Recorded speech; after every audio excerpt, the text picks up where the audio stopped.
हरिओम प्रिय दर्शकों, यदि आपकी मीन राशि या मीन लग्न है तो इस वीडियो को बहुत ध्यान से देखिएगा, समझिएगा। इस वीडियो में हम समझने वाले हैं कि अब आपकी जो परीक्षा होने वाली है 19 फरवरी से, उसमें आप उत्तीर्ण होंगे या फेल होंगे। यह परीक्षा वो वाली परीक्षा नहीं है जो आपके एग्जाम वाले, मतलब पढ़ाई लिखाई वाली। यहां पर जीवन की परीक्षा होगी, प्रैक्टिकल परीक्षा होने वाली है। क्यों परीक्षा होगी, क्या इसके पीछे कारण है, ये भी समझते हैं। प्रिय दर्शकों, 19 फरवरी 2026 को ग्रहों के राजा सूर्य अब राहु के नक्षत्र शतभिखा में गोचर करने वाले हैं। आप विचार कर सकते हैं कि राहु के नक्षत्र पर सूर्य अब जाएंगे। सूर्य का ये गोचर काल आपके लिए कैसा होगा शतभिखा नक्षत्र में, क्योंकि जहां सूर्य आत्मा, मान सम्मान, आरोग्यता, पिता, सरकार, सरकारी क्षेत्र, इन सब का आधिपत्य रखते हैं और ग्रहों के राजा हैं, देवता हैं, वहीं पर राहु का ये जो नक्षत्र है ये अचानक चेंज, अचानक रहस्यों का उजागर हो जाना, औषधि का कारक और कर्म फल मिलने वाले, अचानक कर्म फल मिलने लगते हैं। तो ऐसा ये नक्षत्र है और इसके जो देवता हैं जरा विचार करिएगा, वो देवता है वरुण। इस नक्षत्र के देवता वरुण कर्मों का न्याय करने वाले, पाप पुण्य का न्याय करने वाले, आपके कर्म फल देने वाले, ऐसे वरुण देवता हैं। स्थिरता देने वाले, जीवन में बहुत कुछ देने वाले हैं। तो राहु जैसे ग्रह का प्रभाव यहां मिलेगा, सूर्य का प्रभाव मिलेगा। सूर्य जो कि आपके षष्ठेश हैं, यानी छठवें भाव, षष्ठम भाव का आधिपत्य रखते हैं। और इस समय इनका गोचर काल जो अभी हो रहा है वो आपके व्यय भाव पर, यानी 12वें भाव पर हो रहा है। इस समय आपको ये बिल्कुल निश्चित कर लेना है कि कोई ऐसे काम नहीं करने जो कि कोर्ट कचहरी तक मामला पहुंचे। किसी से वाद विवाद नहीं करना, और वाद विवाद तो नहीं करना, और यदि थोड़ी बहुत कभी हो भी गया तो कोर्ट कचहरी तक ना पहुंचे, इसका प्रयास करिए। क्यों?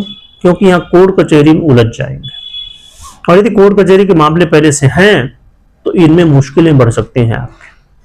तो जरा सावधान रहिए। और इस समय बिल्कुल भी, क्योंकि इस समय आपके दिमाग में कई बार ये बातें आएंगी कि नहीं नहीं नहीं, चलो हम उसको पैसा खिला देते हैं, चलो हम इस तरीके से अपने केस को हैंडल कर लेते हैं। ये सब चक्करों में मत पड़िएगा, सही रास्ते से चलिए, प्रैक्टिकल तरीके से चलिए। घुमाव फिराव वाली चीजें होंगी तो आपको इसमें भ्रमित नहीं होना है। इस समय यदि आपने किसी भी विषय में भ्रम में आ गए तो समझिए उसमें मामला गड़बड़ है। तो भ्रम तो बिल्कुल नहीं पालना है। और देखिए, यहां पर आपको लगेगा नहीं हम बहुत होशियार हैं, बहुत अच्छी बात है आप होशियार हैं, परंतु समय से होशियार कोई ज्यादा नहीं होता। तो इसलिए चीजों को सही ढंग से करिएगा। एक यहां पर अच्छी बात यह रहेगी, जो लोग विदेश से जुड़े हुए हैं और पर्सनल कुंडली में यदि स्थिति मजबूत हुई, राहु इत्यादि ग्रह और भी कई ग्रह स्थितियां ऐसी बनती जो अलग अलग विदेश से जुड़े हुए, तो वहां पर यदि लाभ की स्थितियां बनी है पर्सनल कुंडली में, विदशाएं इत्यादि ग्रह स्थितियां सपोर्ट कर रही हैं, तो ये वो मौका होगा कि अचानक आप इतना लाभ प्राप्त करेंगे कि लगेगा यार अचानक क्या हो गया। अब कहेंगे कि पंडित जी 19 फरवरी और 4 मार्च कितना बड़ा समय है, इसमें क्या हो जाएगा। जीवन एक क्षण ही होता है बदलाव के लिए। तो ये चीजें यहां रहेंगी कोर्ट कचहरी के मामलों में, जैसे मैंने बताया। और यात्रा भी यदि आप कर रहे हैं, चाहे विदेश यात्रा हो, चाहे छोटी बड़ी जो भी यात्रा हो, सावधान, क्योंकि राहु हैं और सूर्य हैं। और यात्रा करते समय गलतियां भी नहीं करनी। गलतियां, ऐसी गलतियां जो कि कोर्ट कचहरी तक ले जाए। मैंने पहले बताया, परंतु यात्रा में भी कई बार ऐसी गलतियां हो सकती हैं कि मुद्दा मामला ज्यादा गंभीर हो जाए, और यहां पर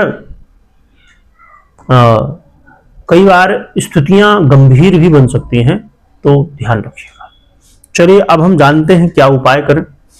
उपाय के रूप में बहुत सरल उपाय यह है कि भगवान भुवन भास्कर की आराधना, अर्घ दीजिए, आराधना करिए, और हनुमान जी की भी आराधना साथ में करिए। हनुमान चालीसा का पाठ करिए, तो हनुमान जी के दर्शन करिए। कहीं यात्रा कर रहे हैं उससे पहले हनुमान जी की कृपा ले लीजिए, है ना। तो हनुमान जी की आराधना, भगवान सूर्य की आराधना करिए, ये बहुत बढ़िया है।